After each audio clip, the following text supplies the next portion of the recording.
ভিডিওটি আপনার সামনে গেছে, তার মানে আপনার একটা উপকার হবে। দয়া করে ভিডিওটি উপরে ঠেলবেন না। একটা রোগ সম্পর্কে জানুন। বর্তমান সময়ে ব্যাপক আকার ও পরিচিতি লাভ করেছে ভাইরাস জ্বর। আজকে ভাইরাস জ্বর নিয়ে কথা বলবো ইনশাল্লাহ। আশা করি আপনারা একটা রোগ সম্পর্কে জানতে পারবেন। ভাইরাস জ্বর কি, ভাইরাস জ্বরের কারণ, ভাইরাস জ্বর ভাইরাস জ্বর নিবারণের উপকরণ সমূহ আমি আজকে এই ভিডিওতে তুলে ধরবো ইনশাল্লাহ। আসলে ভাইরাস জ্বরটা কি? শরীরে ভাইরাসের আক্রমণ বেশি হলে জ্বর ও ব্যথা সহ যে উপসর্গ দেখা দেয় তা হলো ভাইরাস জ্বর। ভাইরাস জ্বর আপনার পরিবারের একজনের হলে অন্য সদস্যের খুব সহজেই ভাইরাস জ্বরে আক্রান্ত হতে পারে। তাই সচেতনতার মাধ্যমে ভাইরাস জ্বর নিয়ন্ত্রণ করা সম্ভব হয়। এখন বলবো ভাইরাস জ্বরের কারণসমূহ। ভাইরাস জ্বর কী কারণে হয়, কী কারণে প্রকাশ পেলে আপনি বুঝতে পারবেন আপনার ভাইরাস জ্বর হয়েছে। ১ নম্বরে শরীরে প্রচণ্ড তাপমাত্রা দেখা দেবে এবং শরীর প্রচুর ব্যথা থাকবে।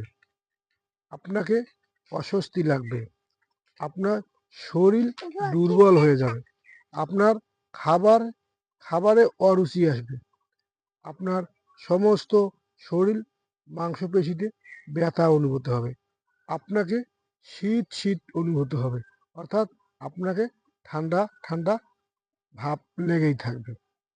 এটা হলো ভাইরাস জ্বরের কারণ বা লক্ষণ।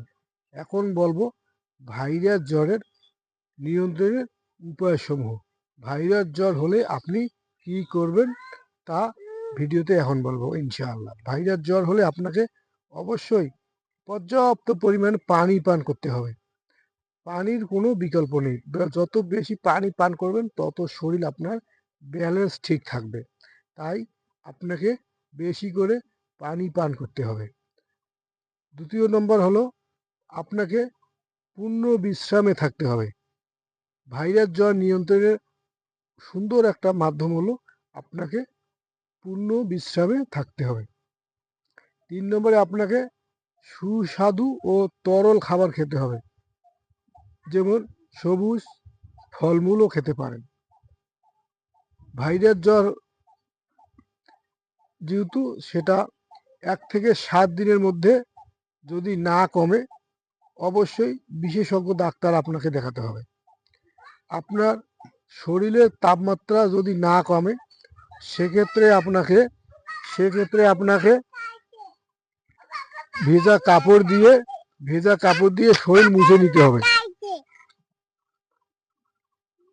ভিডিওটি জনস্বার্থে লাইক কমেন্ট শেয়ার করে দিবেন এবং পরবর্তীতে যাতে এভাবে নিত্য নতুন ভিডিও ও নতুন নতুন রোগ সম্পর্কে আপনাদের জানার জন্য